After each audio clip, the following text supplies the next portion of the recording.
Martial Peak, Kabanata 4673. Nasugatan si Zhao Ya. Tumanggaw si Zhao Yebay habang mukhang walang sigla. Para sa kanya, si Uncle Yang ay kasing halaga ng kanyang ina. Pareho silang kapamilya niya. Dahil nagsimula na sila ni Zhao Ya sa paglilinang, hindi na sila ang parehong maliliit na bata noong nakaraan. Inaasahan na gusto niyang hayaan si Uncle Yang na tamasahin ang isang mas mahusay na buhay dahil siya ay nasa hustong gulang na at isang cultivator na ngayon. Biglang hinawakan ni Zhao Ya ang kanyang kamay. Nang lumingon si Zhao Yebay, nakita niya si Zhao Ya na nakatingin sa paligid na may seryosong ekspresyon. Nasa gitna sila ng kawalan, kung saan matataas ang mga damo at ang mga dahon ng puno ay nanginginig sa hangin. Anong mali? Nagtatakang tanong niya. May amoy dugo. Kumunat ang noo ni Zhao Ya. Sa susunod na sandali, ang kanyang ekspresyon ay nagbago ng husto habang siya ay sumigaw. Mag-ingat. Sa sandaling matapos siyang magsalita, isang banayad na puwersa ang lumabas mula sa kanyang palad at pinalipad si Zhao Yebay. Sa sumunod na sandali, biglang lumitaw ang isang figure habang ang liwanag ng espada ay bumagsak sa lugar kung saan unang nakatayo si Zhao Yebay. Kung hindi pa siya itinulak ni Zhao Ya, patay na siya ngayon. Si Zhao Yebay ay bumagsak sa lupa at gamulong palayo. Nang makatayo siya, nakita niya na si Zhao Ya ay nakipag-away sa umaatake. Ang tao ay may hawak na espada habang pinaulanan niya ng mga nakamamatay na pag-atake si Zhao Ya. Sa kabilang banda, hinawakan ni Zhao Ya ang kanyang pilak na sibat habang sinusubukan niya ang kanyang makakaya upang makabawi, ngunit nahulog pa rin siya sa isang dahado. Isang Immortal Ascension Boundary Master. Bulalas ni Zhao Yebay. Ganap niyang alam ang mga kakayahan ni Zhao Ya dahil siya ay nasa True Element Boundary 9th stage. Higit pa rito, siya ay sinanay ng kanyang master sa loob ng maraming taon, at kasama ng kanyang pambihirang kakayahan, nagawa niyang lumaban sa mga taong mas mataas sa kanyang kaharian. Gayunpaman, dahil ang kaaway na nanggaling sa kung saan ay maaaring sugpuin siya, walang duda na siya ay nasa Immortal Ascension Boundary. Higit pa rito, dapat na siya ay nasa Immortal Ascension Boundary 4th stage kahit man lang, kung hindi, hindi niya mapipigilan si Zhao Ya. Samantala, napansin ni Zhao Yebay na ang kanilang attacker ay nasugatan dahil ang kanyang dibdib ay puno ng dugo. Tila dumudugo pa rin siya at ang amoy ng dugo na ito ang nakita ni Zhao Ya ngayon. Ang lakas ng loob ng dalawang batang brats na tulad nyo ang pumupunta para i-provoke ako. Hindi ka aalis ng buhay sa lugar na ito. Ang lalaki ay umuungal sa nakagisnang mga ngipin habang naglulunsad ng kanyang mga pag-atake. Si Zhao Ya ay napilitang umatras ng paulit-ulit at malinaw na nahihirapan siyang magtiyaga. Ang malaking agwat sa pagitan ng kanilang mga realms ay hindi kayang bawiin ng kakayahan lamang. Si Zhao Yebay ay nakatayong balisa sa gilid. Kamakailan lang ay nakarating siya sa Chi Transformation Realm, kaya kahit gusto niyang tumulong, wala siyang magagawa. Kung gagawa siya ng padalos-dalos na galaw ngayon, magiging pabigat na lang siya kay Zhao Ya. Gayunpaman, nang marinig niya ang mga salita ng tao, hindi nagtagal ay napagtanto niya ang isang problema. Senior, mangyaring tumigil. Nagkataon lang kaming dumaan sa lugar na ito. Baka napagkamalan mo kaming iba. Ang lalaking ito ay halatang tinutugis ng ilang malalakas na kalaban, kaya naman nagtago siya sa lugar na ito para gumaling. Sa kasamaang palad, sina Zhao Yebay at Zhao Ya ay nagkataong dumating sa lugar na ito. Mabuti sana kung wala silang natuklasan. Gayunpaman, sa sandaling itinuro ni Zhao Ya na may amoy ng dugo, ang lalaking ito ay hindi na nakapagtago, kaya naman nagpakita siya at inatake sila. Gaya ng inaasahan, napakunot ang noo ng lalaki sa narinig habang bumagal ang pag-atake nito. Si Zhao Ya, na naging dahado, ay bahagyang nabuhayan ng loob, ngunit sa sumunod na sandali, nakita niya ang taong umaakyat patungo kay Zhao Yebay. Ang lalaking ito ay malubhang nasugatan, at nang makitang hindi niya matatalo si Zhao Ya sa maikling panahon, nagpasya siyang puntiryahin ang mas mahinang si Zhao Yebay sa pagtatangkang bihagan siya at kontrolin ang sitwasyon. Binigulan lang niya ang pag-atake niya kanina para ibaba ni Zhao Ya ang kanyang bantay. Ang malamig na liwanag ng espada ay pumuno sa paningin ni Zhao Yebay at isang malakas na divine sense ang nagbigkis sa kanya sa lupa, na naging dahilan upang hindi siya makakilos. Mamatay. Napasigaw si Zhao Ya habang ang kanyang pilak na sibat ay biglang nagliwanag ng nakakasilaw na kinang. Ang lahat ng kanyang lakas ay ibinuhos sa sibat na ito. Ang lakas ng pag-atake ay higit na lumampas sa kung ano ang maaaring makamit ng karaniwang True Element Boundary Cultivator at pinalamig ang gulugad ng umaatake, na pinaramdam nito na ang kanyang kaluluwa ay malapit nang umalis sa kanyang katawan. Dahil hindi na nakasakay kay Zhao Yebay, tumalikod ang lalaki at itinulak ang kanyang espada. Nakita ang dugo na bumulwak sa hangin habang ang figure ng tao ay natagos ng sibat ni Joya. Napatras siya habang tinatakpan ng kamay ang bewang niya. Nang nanlaki ang mga mata, tulala siyang tumitig kay Joya. Hindi niya inaasahan na siya ay masasaktan ng isang dalaga na nasa True Element Boundary 9th stage lamang. Walang ordinaryong True Element Boundary Cultivator ang maaaring gumamit ng kapangyarihang ipinakita niya kanina, kaya tiyak na may makapangyarihang master sa likod niya. Kinagat ng tao ang kanyang mga ngipin at tumitig kay Joya. Hindi nang ahas na makipag-away sa kanya ng matagal, tinapakan niya ang kanyang paa sa lupa at nawala sa kagubatan, na nag-iwan ng bakas ng dugo. Si Zhao Yebay ay nanginginig sa gulat habang pinapanood ang taong iyon na umalis. Bagamat ilang beses silang nakatagpo ng panganib sa kanilang pakikipagsapalaran, ang oras na ito ay talagang ang pinakakritikal na sitwasyon sa lahat. Ngayon lang, saglit, naramdaman niyang nasa pintuan na siya ng kamatayan. Ayos ka lang ba, Brother Yebay? Maalalang tanong ni Joya. Ayos o, umiling si Zhao Yebay, ngunit nang hina ang kanyang mga balintataw habang nakatitig siya sa kaliwang dibdib ni Joya. Xiaoya, ikaw. Ngumiti si Joya. Umagos ang dugo mula sa kanyang dibdib at tinina ng pulang-pula ang kanyang puting damit. Ang kanyang maliit na figure ay suray-suray saglit bago bumagsak. Si Zhao Yebay ay sumugod at ainal-alayan ang kanyang timbang. Nakikita niyang mabilis na lumawak ang pamumula, na nagpapanik sa kanya, parang naninikip ang kanyang lalamunan, nagbabantang sasakal siya hanggang sa mamatay. Ako. Ayos lang ako, sabi ni Joya sa mahinang boses. Si Zhao Yebay ay nasa bingit ng maluha. Hanggang sa sandaling ito nalaman niya na sinaktan ni Joya ang kaaway, nasugatan din siya. Bukod dito, siya ay malubhang nasugatan. Nang matapos ang kanyang mga salita, ipinikit ni Joya ang kanyang mga mata habang ang kanyang ulo ay nakasubsob sa gilid. Xiaoya. Si Zhao Yebay ay nataranta habang ang kanyang buong katawan ay nanginginig ng hindi mapigilan. Sa kabutihang palad, naramdaman niyang buhay pa ito at nawalan ng malay dahil sa kanyang pinsala. Pagkatapos ay nagmamadali siyang kumuha ng healing pill mula sa kanyang space ring at pinasok ito sa kanyang bibig. Kasabay nito, ipinasok niya ang kanyang Yuan Qi sa kanyang katawan upang matulungan itong pinuhin ang mga epektong panggamot at pigilan ang kanyang pagdurugo. Alam ni Zhao Yebay na hindi na siya dapat manatili pa rito. Bagamat ang lalaking iyon ay natalo ni Joya kanina, baka bumalik siya. Si Zhao Yebay ay hindi man lang maglakas loob na tingnan siya ngayon dahil mabilis niya itong binuhat at tumakbo sa ibang direksyon. Makalipas ang isang oras, nakita niya ang isang maliit na bahay na troso. Wala siyang ideya kung bakit may log house sa gitna ng bundok, ngunit inaakala niyang ito ay isang pahingahan ng mga mangangaso. Sa pagbukas ng pinto, napagtanto ni Zhao Yebay na walang tao sa loob. Gayunpaman, malinaw na regular na nililinis ang lugar na ito dahil wala man lang kahit titing na alikabok. Simple lang ang mga kagamitan sa log house, kaya dahan daw ang inihiga ni Zhao Yebay si Joya sa kama at hinampes ang kanyang mukha gamit ang dalawang kamay para piliting kumalma. Huminga din siya ng malalim bago tuluyang tumigil sa panginginig ang kanyang figure. Iniabot niya ang kanyang kamay at inilagay ang isang daliri sa ilalim ng kanyang ilong at napagtanto na ang kanyang paghinga ay naging matatag. Tila nagsimula ng magkabisa ang healing pill. Gayunpaman, nang masulyapan niya ang sugat ni Joya, nahulog siya sa isang dilema. Siya ay nasugatan sa kaliwang bahagi ng kanyang dibdib. Nagawa niyang tumulong na pigilan ang pag-agos ng dugo mula sa kanyang sugat, ngunit kailangan pa rin itong magbihis ng maayos. Gayunpaman, pareho silang hindi na mga bata, sila ay nasa hustong gulang na. Paano niya tutulungan itong gamutin ang sugat na nasa dibdib niya? Gayunpaman, buhay niya ang nakataya dito. Kung hindi nabihisan ang kanyang sugat, maaaring mawalan siya ng buhay sa impeksyon. Nang makapagdesisyon na siyang kumilos, narinig ni Zhao Yebay ang sunod-sunod na yabag na papalapit sa kanila. Bigla siyang lumingon at sumigaw. Sino ang pumunta doon? Sa kasalukuyan, madali siyang naalarma dahil nag-aalala siyang habulin sila ng mabigat na kaaway. Kung iyon ang kaso, hindi niya masisiguro ang kaligtasan ni Joya kahit na handa siyang mawalan ng buhay.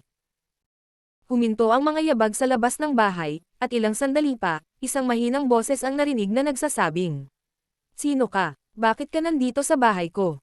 Boses babae yon. Mabilis na kinalma ni Zhao Yebay ang sarili at itinulak ang pinto. Pagangat ng kanyang tingin, nakita niya ang isang babaeng nakasuot ng mamahaling damit na tila nasa edad 40. Siya ay lumitaw bahagyang mas bata kaysa sa kanyang edad bilang siya ay kinuha mabuti ang kanyang balat, gayunpaman, may bahid ng kalungkutan sa likod ng kanyang mga mata sa hindi malamang dahilan. Ang babae ay dapat na mula sa isang mayamang pamilya habang ang mga bodyguard sa likod niya ay nakatitig na ngayon kay Zhao Yebay. Binabati ni Zhao Yebay ng 7 Stars Town si Madam. Magalang na binati siya ni Zhao Yebay. Wala akong ideya na pag-aari mo ang bahay na ito. Patawarin mo ako sa anumang abala. Sinuri siya ng babae at nang makitang matino ang kinikilos niya, marahan itong tumanggo. Ayos lang. Hindi ko madalas gamitin ang bahay na ito. Dahil kailangan mo ng pahingahan, maaari kang manatili dito ng ilang araw. Nang matapos ang kanyang mga salita, naghanda siyang umalis. Noong una ay nagpasya siyang pumunta rito upang magpahinga, ngunit dahil may tagalabas sa paligid, hindi na nararapat para sa kanya na gawin iyon. Madam, itinaas ni Zhao Yebay ang kanyang kamay at tumawag. Napalingon ang babae at nagdududang tumingin sa kanya.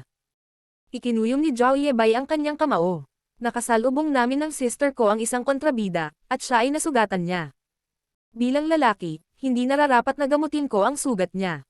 Pwede mo ba kaming bigyan ng tulong, madam? Kami ay lubos na nagpapasalamat. Nasaktan ang sister mo. Nagulat ang babae. Tumanggo si Zhao Yebay. Nasa loob siya ng bahay. Titingnan ko. Direktang nagpa siya ang babae na pumasok sa bahay. Sa kabilang banda, maingat na tiningnan ng mga bodyguard si Zhao Yebay at sinabi ng isa sa kanila sa isang maliit na boses. Madam, baka ito ay isang bitag. Buhay ang nakataya dito. Sagot ng babae, inakay niya ang mga bodyguard na pumasok sa bahay. Agad namang tumama sa kanilang mga mukha ang isang metal na tanga. Hanggang sa nakita ng mga bodyguard ang mahinang si Zhao Ya sa kama bago sila naniwala sa mga salita ni Zhao Yebay. Bigyan mo ako ng gamot, pagkatapos ay lumabas kayong lahat. Kinawian ng babae ang kanyang kamay. Nagpasalamat si Zhao Yebay sa kanya habang kinukuha niya ang lahat ng kinakailangang gamit mula sa kanyang space ring at inilapag ang mga ito sa tabi ng kama. Noon ay lumabas siya ng bahay kasama ang mga bodyguard at isinara ang pinto bago matiag ang naghintay. Ilang sandali pa ay may narinig na sumisigaw mula sa bahay. Mabilis na nagtanong ang isang natigilan na si Zhao Yebay. Ano ang nangyari, madam? Agad na humakbang pasulong ang mga bodyguard sa pagtatangkang pumasok sa bahay, ngunit pilit silang hinarang ni Zhao Yebay. Huwag kang papasok. Narinig na sinabi ng babae mula sa bahay pagkaraan ng ilang sandali. Sa di malamang dahilan, parang nanginginig ang boses niya habang sumisigaw. Ayos lang ako, madam, okay ka lang ba talaga? Tanong ng isa sa nag-aalalang bodyguard. Sabi ko okay lang ako. Sagot ng babae sa mas matigas na tono. Nagpalitan ng pag-aalala ang mga bodyguard. Bagamat wala silang ideya kung bakit ngayon lang sumigaw ang babae, naisip nila na hindi sila dapat pumasok dahil sinabi niyang ayos lang siya. Matyaga lang silang maghintay. Maya-maya, muling sinabi ng babae sa bahay. Sige, pwede ka nang pumasok. Isang sabik na si Zhao Yebay ang nagtulak ng pinto. Nang tumangala siya, nakita niya si Zhao Ya na mahinahong nakahiga sa kama. Nakaupo lang ang babae sa tabi niya habang nakatingin sa kanya. Tila hindi niya alintana ang katotohanan na ang kanyang mga kamay ay puno ng dugo habang ang kanyang mga tingin ay medyo banayad. Ang kakaiba ay, napansin ni Zhao Yebay na bahagyang namumula ang mga mata ng babae, tulad ng pag-iyak niya kanina. Martial Peak, Kabanata 4694. Pagkakataon, naglagay ako ng gamot at nilagyan ng damit ang sugat niya. Kumbaga, cultivator siya, kaya basta may sapat na oras siya para gumaling, magiging maayos siya. Sabi ng babae. Maraming salamat, madam.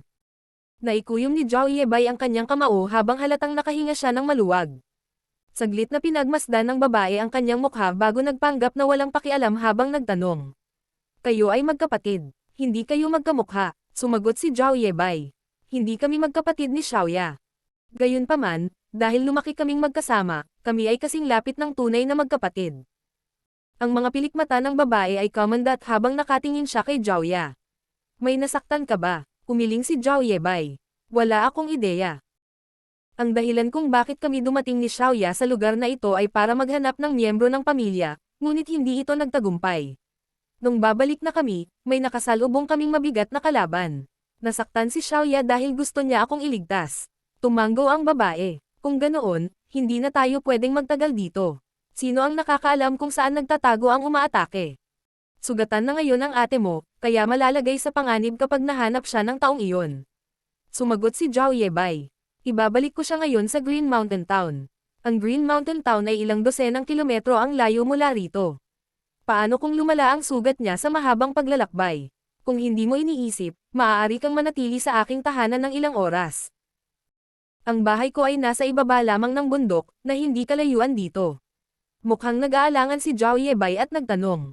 Magdudulot ba ito ng problema sa iyo?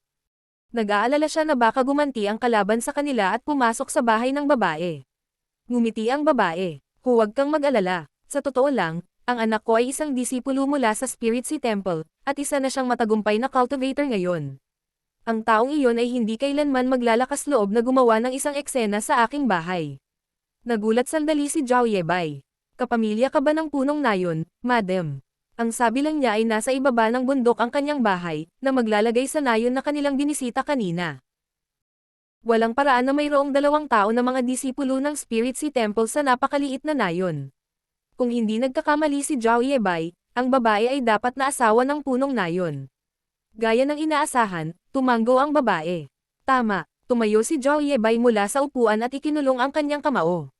Maraming salamat sa iyong katwiran, madam. Ako, si Zhao Yebay, ay tunay na nagpapasalamat. Huwag kang masyadong magalang sa akin. Mayroon akong isang anak na halos kasing edad niya. Kung hindi mo ito iniisip, pwede mo akong tawaging Auntie May. Tumanggo si Zhao Yebay at masunuring tinawag siyang Auntie May. Noon ay ngumiti at tumanggo ang babae bago ito bumangon. Gabi na. Dapat nasa daan na tayo. Tumanggo si Zhao Yebay at binuhat ang walang malay na si Zhao Ya bago sundan si Zin Zumei, na kinakabahang nagpaalala sa kanya na mag-ingat upang hindi mairita ang sugat ni Zhao Ya. Mukhang mas nababalisa pa siya kaysa kay Zhao Yebay. Habang sumusulong sila, tinanong ni Zin Zumei si Zhao Yebay ng ilang tanong habang tapat itong tumugon sa kanya. Nang malaman niya na tumagal sila ng kalahating taon upang pumunta mula sa Seven Stars Town patungo sa lugar na ito, nagulat siya.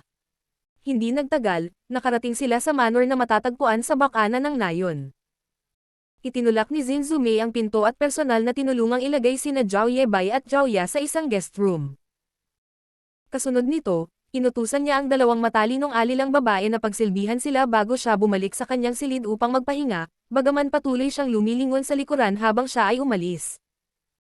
Ang liwanag ng kandila ay kumikislap sa loob ng silid habang si Zin Zumei ay nakaharap sa kanyang dressing table. Sa namumulang mga mata, nagsimula siyang umiyak sa katahimikan. Isang lalaking nasa katanghaliang gulang na nakasuot ng mag-agarang damit ang nagtulak sa pinto. Siya ang punong nayon, si Shu Liangkai, na nakilala ni na Zhao Yebay at Zhao Ya kanina. May madilim na ekspresyon sa mukha ni Shu Liangkai habang siya ay umupo at nagbuhos ng isang tasa ng tsaa. Nang matapos ang tsaa, sinabi niya, "Narinig ko mula sa mga katulong na nagdala ka ng 2 estranghero sa bahay." Natahimik si Zin Zumei. Inilapag ni Shu Liangkai ang isang kamao sa mesa at sumigaw. Nakakatawa iyan. Ang mga taong iyon ay malinaw na may isang uri ng malakas na kaaway. Sa pamamagitan ng pagbabalik sa kanila dito, ito ay walang pinagkaiba sa pag-imbita ng gulo sa ating sarili. Paano kung salakayin ng kalaban nila ang bahay namin? Bagamat may mga bodyguard dito, hindi sila masyadong malakas. Paano sila mabubuhay? Gusto mo bang masira ang pamilya natin? Tumingin sa kanya sa refleksyon ng tansong salamin, nagtanong si Zin Zumei. Asawa, naaalala mo ba si Donger? Biglang natigil ang galit ni Shu Liangkai, pagkatapos ay nagkunot ang kanyang mga kilay. Bakit mo nasabi iyon ng biglaan? Napangiti si Zin Zumei. 5 araw pa lang siya nang itapon siya sa bundok sa kalagitnaan ng taglamig. Mabilis kong hinanap siya, ngunit hindi ko siya mahanap kahit anong pilit ko. Walang nakakaalam kung siya ay kinuha ng ilang halimaw. Si Shu Liangkai naman ang tumahimik ngayon. Kasalukuyan, ang mukha ni Zin Zumei ay naluluha. Dinala ko siya sa loob ng 10 buwan ng pagbubuntis bago ko siya tuluyang naipanganak, ngunit lihim mo siyang itinapon. Paano ka naging walang awa? Napabuntong hininga si Shu Liangkai. Wala akong pagpipilian noon. Mahirap tayo, kaya ang pagkakaroon ng isa pang sanggol ay maglalagay sa ating pananalapi. Paano namin siya ibibigay? Napilitan akong gawin ito. Ngayon, nakakapagbigay pa ako ng 10 anak, pabayaan na ang isa. Ngumisi si Zin Zumei. Gaano karaming pagkain ang kailangan ng isang sanggol? Napilitan kang gawin ito. May puso ka pa bang itapon siya kung lalaki siya? Isang naiinip na si Shu Liangkai ang sumigaw. Maraming taon na ang lumipas, at dapat mong ihinto ang bagay na ito. At saka, hinanap ko siya noon, pero paano ko siya mahahanap kung napakaraming tao sa mundo? Alam mo rin na taglamig noon nang mangyari ang insidente. 5 araw pa lang siya. Kahit na hindi siya kinuha ng isang hayop, siya ay na-freeze hanggang sa mamatay. Hinding-hindi ko mapapabayaan ang bagay na ito. Sinabi ni Zinzume sa nakapikit na mga ngipin. Siya ang aking anak. Anak mo rin si Haor. Gaano kalaki ang pag-aalaga mo sa kanya sa mga nakaraang taon? Bakit hindi mo makakalimutan ang isang patay na tao? Hindi siya patay. Tama na. Muling ipinatong ni Shu Liangkai ang kanyang kamao sa mesa at tumayo ng tuwid. Sa tingin ko ay nabaliw ka na. Palagi kang umaakyat sa bundok kung kailan mo gusto. Ano ang maaaring mayroon sa bundok na iyon pagkatapos ng lahat ng mga taon na iyon? Ano sa tingin mo ang mahahanap mo? Never akong nakialam dahil nagigilty ako, pero hindi ko inaasahan na magiging ganito kabastos ngayon. Sabihin sa mga taong iyon na sumigaw bukas ng umaga, kung hindi, ako mismo ang magpapalayas sa kanila. Habang nagsasalita siya ay may narinig siyang kumakatok sa pinto mula sa labas. Anong problema? Sumigaw si Shu Liangkai. Sumagot ang katulong sa labas ng silid. Master, ginang, nakabalik na ang iyong master, at ibinalik niya ang ilan sa kanyang mga kapatid. Nang marinig iyon, natuwa si Shu Liangkai nang mabilis siyang tumayo mula sa upuan. Bago pa man siya makalabas ng silid, narinig niyang may sumigaw sa masiglang boses. Ama, ina, bumalik na ako. Kasunod nito, isang binata na may magandang katawan ang pumasok sa lugar. Isang nabalisa na si Shu Liangkai ang kumuyam sa mga braso ng binata. Ikaw talaga, Haor. Tuwang-tuwa si Shu Hao. Ama, ang galing. Masaya ako na nakabalik ka na. Sinuri siya ni Shu Liangkai. 3 taon na ang nakalipas mula noong huli tayong nagkita, at naging mas malakas ka. Kumusta ang buhay sa Spirit Sea Temple? Nakangiting sumagot si Shu Hao. Huwag kang mag-alala, ama. Napakahusay ng pakikitungo sa akin ng aking master at senior brothers. Gamaan ang pakiramdam at nasiyahan si Shu Liangkai nang marinig iyon. Nang matapos si Zinzume sa pagpahid ng kanyang mga luha, lumabas siya at mapayapang ngumiti. Bumalik ka na, Haor. Ina, tuwang-tuwang tumawag si Shu Hao. Pagkatapos ay nagbahagi ang mag-ina ng ilang masayang maliit na usapan. Nag-aalala na baka mapansin ng kanyang anak na may mali tungkol kay Zinzume, pinutol sila ni Shu Liangkai sa pagsasabing. Nabalitaan ko mula sa mga katulong na ang mga kapatid mo ay pumunta rin dito. Tumanggo si Shu Hao. Oo, nasa labas sila ngayon, kaya inutusan ko ang mga chef na maghanda ng handaan. Malaki siguro ang naitulong nila sa iyo. Bilang inyong ama, kailangan ko silang personal na pasalamatan. Dapat pumunta ka at ipakilala sila sa akin. Mabuti. Tumanggo si Shu Hao bago bumaling kay Zinzume. Dapat kang magpahinga, inay. Bibisitahin ulit kita bukas. Ipagpatuloy mo. Nakangiting tumingin sa kanya si Zinzume. Pagkaraan ng ilang sandali, ipinakilala ni Shu Hao ang kanyang mga senior brothers kay Shu Liangkai. Nang matapos ang pagpapakilala ay umupo na silang lahat.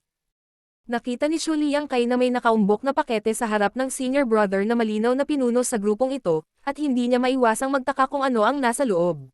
Nang ipakilala ni Shu Hao ang kanyang mga senior brothers, binigyan niya ng kaunting diin ang taong ito. Iyon ang dahilan kung bakit nalaman ni Shu Liangkai na ang senior brother na ito, na nagngangalang Huzon, ang pinakamakapangyarihan sa kanila, at itinuring nilang lahat siya bilang kanilang pinuno. Sa katunayan, alam ni Shu Liangkai kung sino si Huzon bago pa man ngayon, ngunit ito ang unang pagkakataon na nakilala niya ito. Iyon ay dahil paulit-ulit na binanggit ni Shu Hao ang senior brother na ito sa mga sulat na pinauwi niya.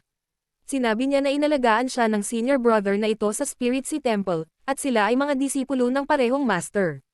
Kaya naman, sila ay tunay na senior at junior brothers. Iyon ang dahilan kung bakit lalo na nagustuhan ni Shu Liangkai si Huzon. Bagamat isa lamang siyang ordinaryong mortal, naging mapagpatuloy siya hanggat maaari kay Huzon dahil sa kanyang anak. Noble nephew Ho, kung tatanungin ko, ano iyon? Nagtatakang tanong ni Shu Liangkai habang tinitingnan ang pakete. Sa isang iglap, naging awkward ang mga ekspresyon ng mga tao sa mesa. Nakangiting tumingin si Huzon kay Shu Hao, na sumagot sa kanyang lugar. Ama, huwag kang matakot, ngunit ang totoo ay ulo ito. Natigilan si Shu Liangkai. Isang ulo, kaninong ulo yan? Ito ang ulo ng isang kriminal. Ipinaliwanag ni Huzon. Ang dahilan kung bakit kami bumaba ng bundok sa pagkakataong ito ay para tugisin ang taong ito. Nakagawa siya ng masasamang krimen sa maraming lugar, kaya inutusan kami ng sect master na patayin siya. Nang matanggap ang order, sabay kaming umalis sa bundok. Nakipagpalitan na kami ng mga galaw sa kanya noon, ngunit talagang makapangyarihan ang taong ito. Bagamat nasaktan namin siya ng husto, nagawa niyang tumakas. Nagpatuloy kami sa paghahanap sa kanya ng ilang araw ngunit walang resulta. Hindi nagtagal, sinabi ni Junior Brother Shu na nasa paligid ang kanyang tahanan, kaya iminungkahi niyang magpahinga muna kami dito bago magpatuloy sa pangangaso. Hindi sumagi sa isipan namin na madatnan namin ang bangkay ng aming target sa kagubatan habang papunta kami dito. Ang aming gawain ay natapos ng ganoon. Si Junior Brother Shu ang tunay nating maswerteng bituin. Humagalpak ng tawa si Shu Hao. Hindi ko inaasahan na magkakaroon ng ganoong pagkakataon. Hindi pa rin sila makapaniwala nang makasalubong nila ang lalaking ito. Ang target na ilang araw na sinusubaybayan ay biglang lumitaw sa harap nila, at siya ay patay na. Nakita ko. Si Shu Liangkai ay nanginginig pa rin sa pagkabigla, ngunit ayaw niyang mawala ng gana sa harap ng mga senior brothers ng kanyang anak at ipahiya siya, kaya nagpakawala siya ng kalmadong ekspresyon. Sinabi ni Huzon. Nakakahiya na wala kaming ideya kung sino ang pumatay sa taong ito. Kung alam namin, sana nagpasalamat tayo sa kanila. Sinabi ni Shu Liangkai. Noble nephew Ho, marahil ang mga pinsalang idinulot mo sa kanya ay napakalubha na hindi na siya nakabawi at iyon ang dahilan kung bakit siya namatay. Umiling si Huzon. Hindi iyon ang kaso. Sinuri ko ang kanyang mga sugat at napagtanto kung pinatay siya gamit ang isang sibat. Hindi naman kami nagdulot ng ganoong pinsala sa kanya nang makipagpalitan kami ng mga galaw sa kanya kanina. Maaaring hindi masyadong makapangyarihan ang taong gumawa ng hakbang, ngunit mayroon silang magandang timing. Gayunpaman, naniniwala ako na ang taong pumuksa sa kanya ay nasugatan din pagkatapos patayin ang thug na ito. Nagulat si Shu Liangkai nang marinig iyon at bamulong. Sila kaya? Nagtataka na tanong ni Shu Hao. Sino ang sinasabi mo, ama? Matapos itong pag-isipan, maikling sinabi ni Shu Liangkai sa kanila na si Jin Zumei ay nagbalik ng 2 tao mula sa bundok. Narinig niya ang lahat mula sa mga bodyguard. Noong nakipag-chat si Zhao Yebai kay Jin Zumei, nag-usap siya tungkol sa isang away dati, na siyang dahilan kung bakit iniugnay sila ni Shu Liangkai sa pagpatay sa kriminal na ito. Martial Peak, Kabanata 4695. Huzon. Nang marinig iyon, nagpalitan ng tingin sina Huzon at Shu Hao. Tumanggo ang una at sinabing, kung ganoon, sila na yata. Anong pagkakataon? Ang iyong ina ay isang mabait na tao. Maaaring hindi handa ang karaniwang tao na ibalik ang mga nasugatan sa kanilang tahanan. Napangiti si Shu Hao. Ganyan palagi ang nanay ko. Pagkatapos ay tinitigan ni Huzon si Shu Liangkai. Ginoo, dahil nasa bahay mo sila, maaari mo ba silang imbitahan na pumunta at makipagkita sa amin? Salamat sa kanila na madali naming natapos ang gawain mula sa Master Sect. Gusto ko silang pasalamatan ng personal. May bakas ng pag-aalinlangan sa mukha ni Shu Liangkai. Upang maging tapat sa iyo, hindi maginhawang gawin ito. Ayon sa mga katulong na nagbalik sa mga taong iyon, ang babae ay malubhang nasugatan dahil siya ay wala pa ring malay ngayon. Mabilis na tumayo si Huzon mula sa upuan. Kung ganoon, kailangan ko siyang makita. Mayroon akong ilang healing pills na maaaring makatulong. Nang makitang matyaga ang lalaki, nahirapan si Shu Liangkai na tanggihan siya at kalaunan ay tumanggo. Maghintay ng ilang sandali, ako na ang mag-aayos. Hinawakan ni Huzon ang kanyang kamao. Maraming salamat, Ginoo. Pumasok si Shu Liangkai sa inner court at sinabihan ang isang maidservant na ipasa ang kanyang salita kay Zhao Yebai, na hindi nagtagal ay sumugod at ikinuyom ang kanyang kamao. Binabati ni Zhao Yebai si Ginoong Village Chief.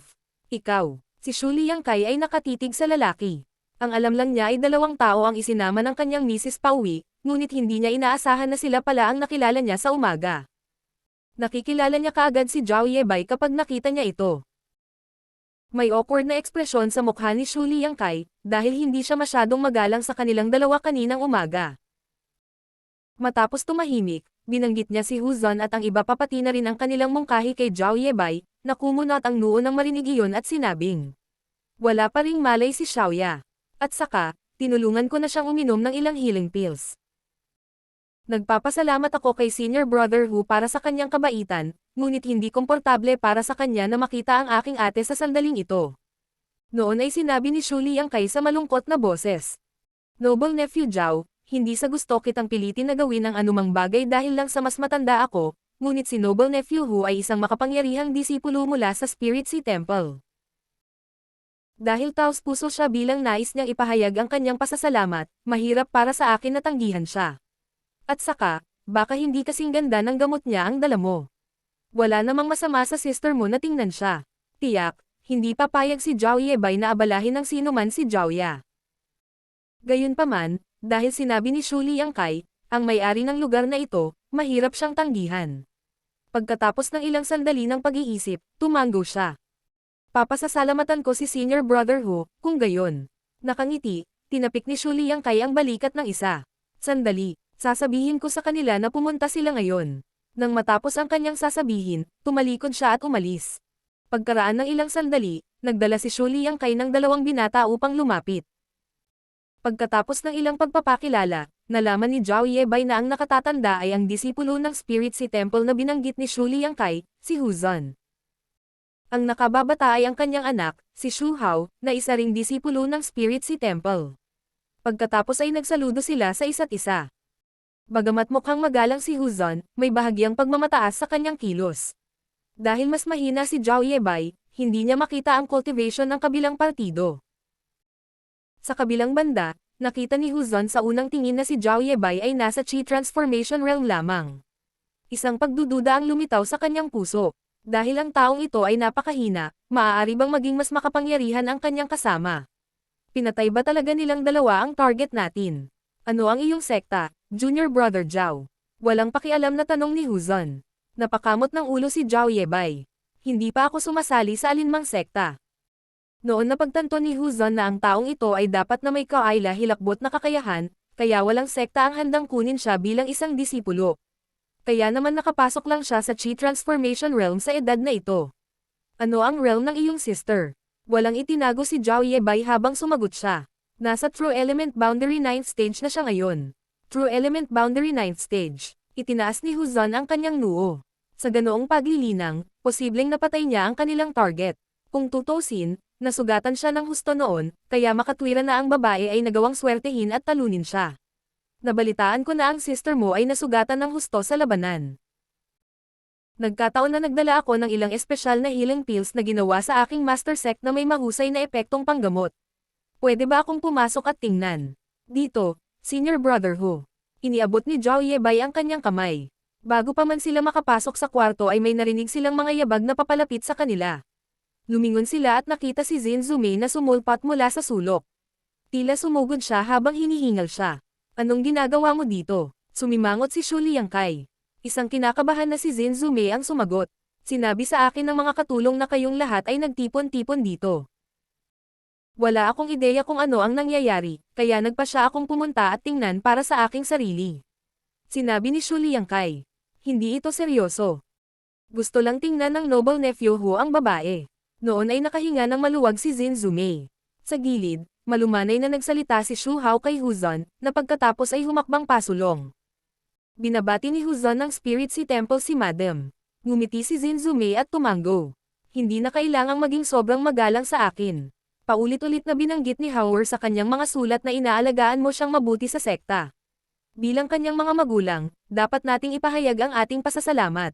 Nagmumukhang mapagpakumbaba, sumagot si Hu Zun. Hindi ako karapat-dapat sa iyong pasasalamat, Madam. Si Junior Brother Shu ay may namumukod-changing kakayahan, at lubos siyang pinapahalagahan ng Hanord Master. Mas matanda lang ako sa kanya ng ilang taon bilang senior brother, kaya tungkulin kong alagaan siya. Pagkatapos ng kaunting usapan ay pumasok na sila sa kwarto. Isang mahinang amoy ng dugo ang nananatili sa hangin, at si Zhao Ya ay nakahiga doon na nakapikit habang ang kanyang mukha ay namumutla. Dinala sila ni Zhao Yebei sa kama. Nang tumingin si Zin Zumei sa ibaba, ang kanyang mga mata ay namula sa isang iglap habang ang kanyang mga pilikmata ay kumikislap. Sa bilang banda, si Shu Hao at ang iba pa ay natigilan habang nakatitig sa babae sa kama. Parang hindi pa sila nakakita ng magagandang babae noon, pero wala ni isa sa kanila ang maihahambing sa nakahiga sa harapan nila. Hindi pagmamalabos na sabihin na ang kagandahan ni Zhao Ya ay maaaring maging sanhi ng pagbagsak ng isang lungsod. Noong naglalakbay sila ni Zhao Yebei sa buong mundo, ang kagandahan ni Zhao Ya ay nakaakit ng maraming hindi gustong gulo. Pagkatapos ng ilang insidente, wala siyang ibang pagpipilian kundi takpan ang kanyang mukha ng isang belo, na pumihil sa maraming salungatan na mangyari. Dahil nagpapagaling siya ngayon sa kama, natural na hindi natatakpan ang kanyang mukha. Ang kanyang maputlang mukha ay nagbigay ng pakiramdam ng hindi magandang kagandahan. Ang sinumang lalaki na makakita sa kanya sa ganoong kalagayan ay maaawa sa kanya at umaasa na masugatan at mahiga sa kama bilang kahalili niya. Si Shu Liangkai ay namangha rin.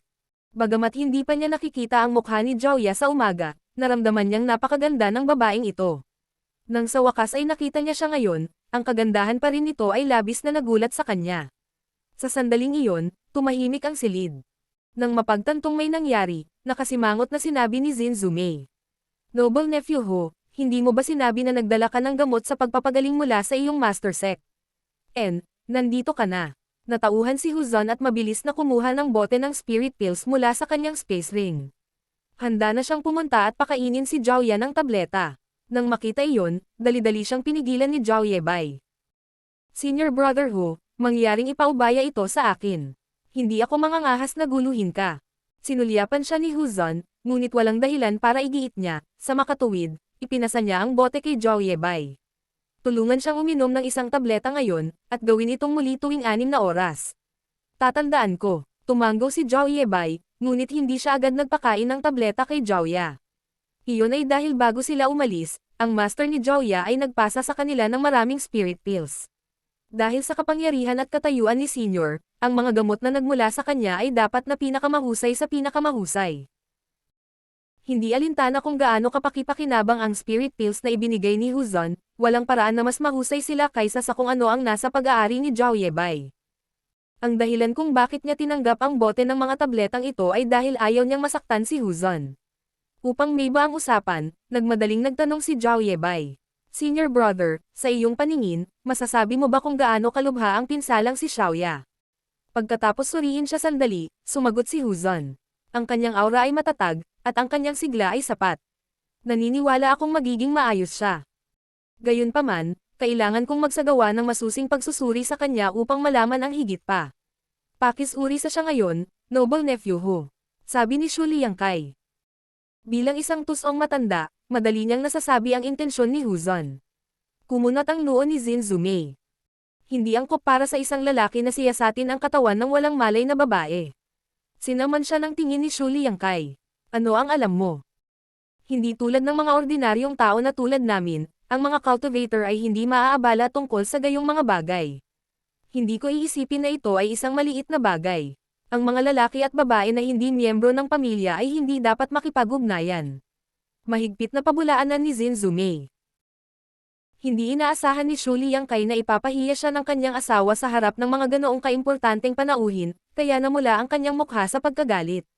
Sa sandaling iyon, isang mahinang boses ang narinig na tumatawag. Brother Yebay. Nang lumingon sila, nakita nilang nanginginig ang mga pilikmata ni Joya. Ang kanyang maaliwalas na mga mata ay bumukas sa susunod na sandali at tila naging isang bangin na maaaring bitag sa mga titig ng lahat ng lalaking naroroon. Xiaoya. Mabilis na umupo si Zhao Yebay sa tabi niya at hinawakan ang kanyang noo bago lumabas na gamaan ang pakiramdam. Sa wakas gising ka na. Sa gilid, bahagyang umiling si Zinzume. Tila gusto niyang humakbang pasulong, ngunit pinigilan niya ang sarili na gawin iyon sa huli.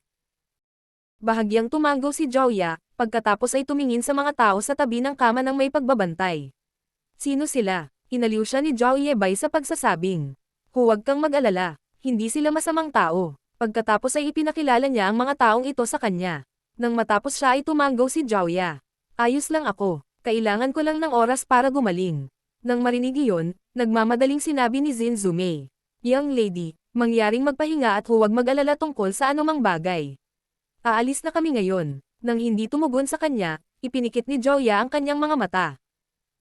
Nang makita iyon, makakaalis lang sila kasama si Zinzume. Nakita sila ni Zhao Yebay at bumalik sa silid. Dinala ni Shu Liangkai sina Huzon at Shu Hao pabalik sa piging.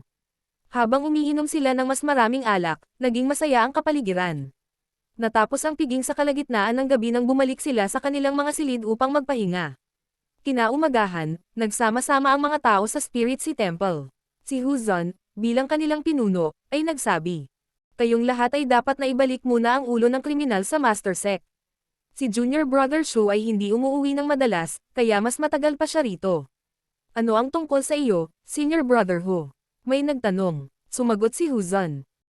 Sa ating misyon, naramdaman ko ang pagbabago sa aking paglilinang, kaya gusto kong gumugol ng ilang oras sa pag-unawa dito. Ang lugar na ito ay payapa at payapa, na nababagay sa aking mga pangangailangan.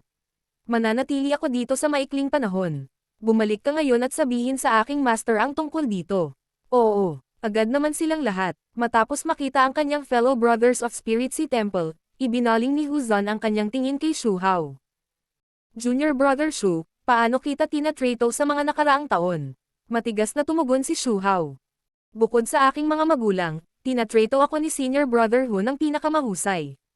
Ikaw ang nag-alaga sa akin noong una akong pumasok sa sect. Hinding-hindi ko makakalimutan ang kabutihang ipinakita mo sa akin. Sa isang masayang ekspresyon, tinapik ni Huzon ang balikat ng isa pang lalaki. Alam kong isa kang mapagpasalamat na tao.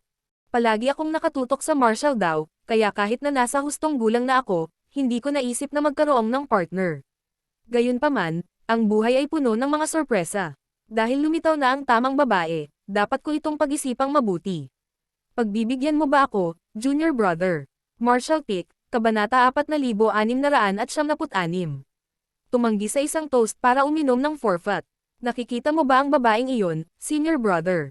Si Shu Hao ay hindi isang tanga. Bagamat hindi pa nilinaw ni Huzon, naiintindihan ni Shu Hao ang gustong sabihin ng ibang lalaki.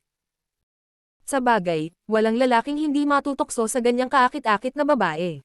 Kagabi, natulala siya habang naglilinang dahil hindi niya maiwasang isipin ang bahagyang maputlang mukha ng babae. Kahit na ang babae ay malinaw na mas matanda kaysa sa kanya ng ilang taon, ang mga cultivator ay karaniwang nagtatamasa ng napakahabang buhay. Sa makatuwid, ang pagkakaiba sa kanilang edad ay hindi mahalaga. Kung nagawa niyang pakasalan ang gayong babae, handa si Shu Hao na bayaran ang kalahati ng kanyang buhay bilang kapalit. Gayunpaman, sa sandaling ito, ipinapahayag ni Huzon ang kanyang mga iniisip sa harap niya mismo. Si Shu Hao ay hindi nasisiyahan at galit na galit dahil may ibang nakatingin sa babaeng interesado siya.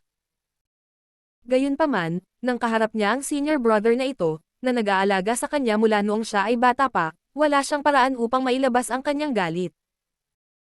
Junior Brother, kung maaari mo akong tulungan at gawin ito, maglalagay ako ng magandang salita para sa iyo sa harap ng Hanord Master. Hihilingin ko sa kanya na ituro sa iyo ang ikalawang bahagi ng Tempest Art. Agad na natukso si Shu Hao. Bagamat isa rin siyang disipulo ng Spirit Sea Temple, ang kanyang katayuan ay hindi maihahambing sa kalagayan ni Huzon. Habang si Huzon ay isang core disciple sa Spirit Sea Temple, si Shu Hao ay isang hindi gaanong mahalagang common disciple. Iyon ang dahilan kung bakit si Huzon ang pinuno na namamahala sa misyon na ibinigay sa kanila ng Master Sect. Sa paglipas ng mga taon, nilinang lamang niya ang unang bahagi ng Tempest Art at nakarating sa Third Order True Element Boundary. Upang mapabuti ang kanyang paglilinang, kailangan niyang makuha ang ikalawang bahagi ng Tempest Art. Gayunpaman, ang kanyang master ay tila walang intensyon na ituro ito sa kanya anumang oras sa lalong madaling panahon dahil gusto pa rin niyang bigyan siya ng higit pang mga pagsubok. Ang misyong ito ay isa sa mga pagsubok. Kung handa si Huzon na magbigay ng magandang salita para sa kanya, madaling makuha ni Shu Hao ang pangalawang bahagi ng Tempest Art. Walang kulang sa magagandang babae sa mundo, ngunit iisa lang ang Tempest Art. Bukod dito, kahit na makipagkompetensya siya kay Huzon, maaaring hindi siya ang magpapakasal sa babae sa huli. Bagamat hindi talaga siya handang sumuko, hindi nagtagal ay nagpa siya si Shu Hao at tumango. Senior Brother, itinuring mo akong isang tunay na kapatid sa lahat ng oras na ito. Kung may paraan ako para makatulong, sabihin mo lang kaagad. Ngumiti si Huzon at tumango bago tinapik ang balikat ng kausap.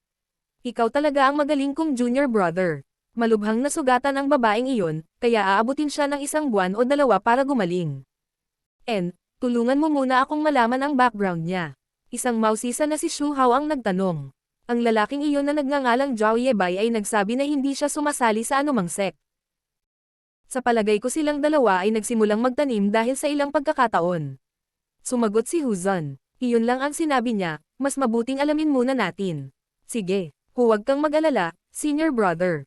Titingnan ko ito. Sa susunod na mga araw, nanatili si Joya sa silid upang magpagaling. Si Jin Zumei ay bibisita sa kanya araw-araw at mananatili ng ilang oras sa bawat oras. Kakausapin niya si Joya kapag gising ang huli, at magbabantay siya sa tabi niya kapag natutulog siya. Sa kabilang banda, nakaramdam ng paumanhin si Zhao Yebei habang inaakala niyang ginugulo nila si Jin Zumei. Sa panahong ito, minsang dinala ni Shu Hao si Huzon upang hanapin si Jin Zumei. Binisita din nila si Zhao Ya habang nandoon sila. Gayunpaman, pagkatapos noon, sisiguraduhin ni Jin Zumei na makakasalubong sila sa labas ng silid tuwing darating sila. Hindi siya papayag na abalahin nila si Zhao Ya. Sa 13 taong pananatili ni Zhaoya sa Azure Jade Peak, ang kanyang cultivation ay sadyang pinigilan ni Yang Kai, ngunit habang ang kanyang cultivation ay dahan-daang bumuti, ang kanyang pangangatawan ay lubos na bumuti. Katulad ni Zhao Yebai, ang kanyang pangangatawan ay isa sa pinakamalakas sa mga cultivator sa parehong edad at realm. Gayunpaman, ang kanyang mukhang mahinang figure ay madaling lokohin ang iba. Bagamat siya ay malubhang nasugatan, 5 araw lang ang inabot niya bago siya bumangon sa kama, at ilang araw na lang ang inabot niya para magsimulang maglakad. Habang ang kanyang malakas na pangangatawan ay nagambag sa kanyang mabilis na paggaling, ang mga spirit pills na ibinigay ni Yang Kai ay isa pang dahilan. Kasunod ng utos ni Huzon, nagtanong si Shu Hao sa kanyang ina ng ilang hindi direktang tanong at nalaman ang higit patungkol kina Zhao Yebai at Zhaoya. Gayunpaman, bihira silang magbunyag ng anumang personal na impormasyon, kaya limitado rin ang impormasyong makukuha ni Shu Hao. Galing sila sa 7 Stars Town. Napakunot ang noo ni Huzon habang kumikislap ang ilaw ng kandila sa silid. Bagaman hindi ko pa narinig ang 7 Stars Town dati, alam ko ang isa o dalawang bagay tungkol sa 7 Stars Sect. Second class sect lang daw sila noon. Pagkatapos, bigla na lang, isang Third Order Emperor Realm Master ang naging ancestor nila. Kaya agad silang naging first class sect. Tumango si Huzon. Alam ko rin iyon. Sa palagay ko ay umaasa ang 7 Stars Town sa 7 Stars Sect na umiral. Kung ganoon, malamang na mga disipulo sila ng 7 Stars Sect. Dahan-daang kumatok si Huzon sa mesa. Ang taong iyon ay may kahilahilakbot na kakayahan dahil siya ay nasa Chi Transformation Realm lamang sa ganoong edad.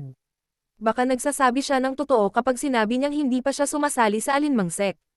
Malamang wala siyang kinalaman sa 7 Stars Sect.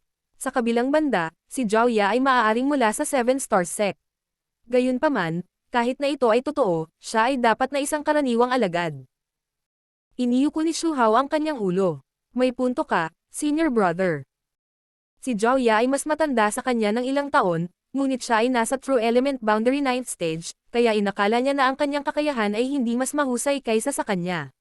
Kahit na siya ay talagang isang disipulo mula sa 7 Stars Sect, hindi siya magiging isang mahalagang tao. Kasunod nito, si Shu Hao ay nabigla sa kanya sa pagsasabing. Dahil sa iyong paglilinang at katayuan, si Zhaoya ay napakaswerteng nakuha ang iyong pabor. Umiling si Huzon, ngunit ang babaeng iyon ay medyo malamig at walang awa. Hindi magiging madali para makuha ang puso niya. Sa nakalipas na ilang araw, sinubukan nilang makipag-ugnayan kay Zhaoya, ngunit sa mga pambihirang pagkikita nila, palagi siyang walang pakialam na ekspresyon at hindi man lang sila tinitingnan. Sa kabilang banda, tila nag-aalala siya kay Zhao Yebai, na ikinagalit ni Huzon. Bilang isang core disciple ng Spirit Sea Temple, nagawa niyang makarating sa Immortal Ascension Boundary 3rd Stage sa murang edad. Sa sekta, palagi siyang napapaligiran ng mga senior sisters at junior sisters. Wala pang babaeng naglakas loob na tretuhin siya ng malamig. Huwag nating kalimutan ang tungkol sa iyong ina. Pinandilatan siya ni Huzon habang nagsasalita. Sa ilang kadahilanan, si Jin Zumei ay palaging nasa tabi ni Zhaoya noong mga nakaraang araw, na naging dahilan upang hindi maipakita ni Huzon ang kanyang alindog sa harap ng nakakaakit na babae. May maamong ekspresyon sa mukha ni Shu Hao habang iniiba niya ang paksa sa pagsasabing. Mabilis na gumaling si Zhaoya. Sa kabila ng kanyang pinsala, maaari siyang magsimulang maglakad pagkatapos ng ilang araw. Malamig na sinabi ni Huzon. Hindi ako maaaring manatili dito ng mahabang panahon dahil kailangan nating bumalik sa Master Sect sa lalong madaling panahon. Walang mananagot kung sinisisi tayo ng Hanord Master. Kung gayon, ano ang dapat nating gawin? Habang lihim na natutuwa sa kasawian ng isa pang lalaki, si Shu Hao ay hindi kailanman nagpahayag ng anumang emosyon sa kanyang mukha. Bagamat wala siyang pagkakataon na makuha si Zhaoya, hindi rin niya gugustuhing makita si Huzon na nakakasama niya. Ang pagbabalik sa sekta ng hindi nakakamit ang anumang bagay ang magiging pinakamagandang resulta para sa kanya. May madilim na ekspresyon sa mukha ni Huzon habang ang pakiramdam ng lamig ay dumaan sa kanyang mga mata. Kung ganoon, kailangan kong lapitan siya. Ang isang babae ay magiging masunurin pagkatapos niyang makatulog. Natigilan si Shu Hao. Senior brother, ikaw. Malungkot na sinabi ni Huzon. Kailangan mo akong tulungan, junior brother. Nang marinig iyon, nabalisa si Shu Hao. Kinabukasan, kausap ni Jin Zumei si Zhaoya sa silid, at gaya ng nakagawian, siya ang gumagawa ng lahat ng pagsasalita habang si Zhaoya ay nakikinig ng tahimik. Tiyak, nakikita ni Jin Zumei na hindi siya pinapansin ni Zhaoya, ngunit hindi niya ito pinansin. Sa kabutihang palad, si Zhao Yebai ay sumasali sa pag-uusap paminsan-minsan. Sa tuwing nangyari iyon, si Zhao Ya ay nakikinig habang nakangiti siya ng may takip ang bibig. Maya-maya lang ay may narinig na yabag na mabilis na papalapit sa kanila. Lumingon sila at nakita si Shu Hao na nagmamadaling lumapit. However, tumayo si Zin Zumei mula sa upuan. Anong ginagawa mo dito? Nakangiting sumagot si Shu Hao. Gusto kang makita ng ama at ina. Hinahanap ako ng iyong ama. Nagulat si Zin Zumei. Tumango si Shu Hao. Oo, hindi ko alam kung ano ang problema, pero parang balisa siya. Kumunat ang noo ni Zin Zumei, ngunit hindi nagtagal ay napatahimik siya. Pagkatapos ay sinabi niya kina Zhao Ya at Zhao Yebai. Magpahinga ka na, titingnan ko. Tumayo si Zhao Yebai at sinabing, magkita-kita tayo mamaya, Auntie May. Pagkaalis niya, itinago ni Zhao Yebai ang kanyang kamao kay Shu Hao. Paumanhin sa pag-abala sa iyo nitong mga nakaraang araw, Senior Brother Shu. Halos gumaling na si Xiaoya, kaya malapit na tayong umalis. Aalis ka agad. Nagulat si Shu Hao nang masulyapan niya ang walang awa na si Xiaoya. Hindi siya papayag na makipaghiwalay sa kanya. Tumango si Zhao Yebai. Ang dahilan kung bakit kami pumunta dito ay para maghanap ng tao. Sa kasamaang palad, wala pa kaming anumang mga pahiwatig, kaya kailangan naming magpatuloy sa paghahanap. Walang kamalay-malay na tumango si Shu Hao. Ang huna ito ay maaaring magbigay ng tulong sa iyo kung sinusubukan mong maghanap ng isang partikular na tao. Pagkatapos ng lahat, ang lugar na ito ay ang teritoryo ng Spirit Sea Temple. Kung ayaw ninyong dalawa, maaari kayong sumama sa akin sa Spirit Sea Temple. Hahanapin ko talaga ang taong hinahanap mo. Ang boses ni Huzon ay narinig mula sa labas. Sa susunod na sandali, pumasok siya sa silid. Bahagyang pinaikit ni Zhao Ya ang kanyang mga mata habang nakatalikod siya. Sa kabilang banda, sumimangot si Zhao Yebai. Ito ang tahanan ni Shu Hao, kaya mapatawad siya sa pagpasok sa silid ng walang imbitasyon, gayunpaman, nalampasan ni Huzon ang linya sa pamamagitan ng paggawa nito. Sa sinabi niyan, si Zhao Yebai ay hindi isang taong mahilig magpahirap sa iba, kaya magalang pa rin niyang kinuyam ang kanyang kamao. Senior Brother Hu. Hindi man lang siya pinansin ni Huzon habang mataimtim na nakatitig kay Zhao Ya na parang gusto niyang kainin siya ng buhay. Payag ka bang bumalik sa Spirit Sea Temple kasama ko, Sister Zhao Ya? Hindi man lang itinaas ni Zhao Ya ang kanyang tingin habang malamig na sinabi. Mawala. Nagbago ang ekspresyon ni Huzon, pagkatapos ay huminga siya ng malalim at ngumiti. Sister Zhao Ya, isa kang maganda at matalinong babae, kaya hindi ako naniniwalang hindi mo napagtanto ang nararamdaman ko para sa iyo. Hindi man mabilang na mga babae ang nakilala ko sa nakaraan, ikaw lang ang nakakapagpa-inlove sa akin. Taos puso kong nais na sumama ka sa Spirit Sea Temple. Huwag kang mag-alala, hihilingin ko sa aking master na magdaos ng kasal para sa atin. Magsasama tayo magpakailanman, at ikaw lang ang magiging babae ko. Natigilan si Zhao Yebai nang marinig iyon dahil hindi niya inaasahan na makakausap ng isang lalaki ang isang babae ng ganoon. Ito ay isang bagay na ganap na bago sa kanya. Kasabay nito, nakaramdam siya ng dismaya sa kanyang puso dahil nagkaroon siya ng gana na bugbugin ang isang tao sa unang pagkakataon. Sa una ay may magandang impresyon siya kay Huzon, ngunit sa pagtingin sa kanya ngayon, naramdaman na lang niya na ang lalaki ay kasuklam-suklam at kasuklam-suklam. Sabi ko mawala ka, bingi ka ba o ano? Sa wakas ay itinaas ni Zhao Ya ang kanyang mga mata. Ang kanyang titig ay parang yelo na na-freeze sa libu-libong taon. Napabuntong hininga si Huzon. Dahil tinanggihan mo ang isang toast, kailangan mong uminom ng forfeit. Junior Brother Shu. May salungat na ekspresyon sa mukha ni Shu Hao, ngunit sa sumunod na sandali, pinasuko niya si Zhao Yebai. Isang tulalang Zhao Yebai ang tumawag. Senior Brother Shu. Si Shu Hao ay mukhang nagkasala habang tahimik niyang hinayla si Zhao Yebai palayo.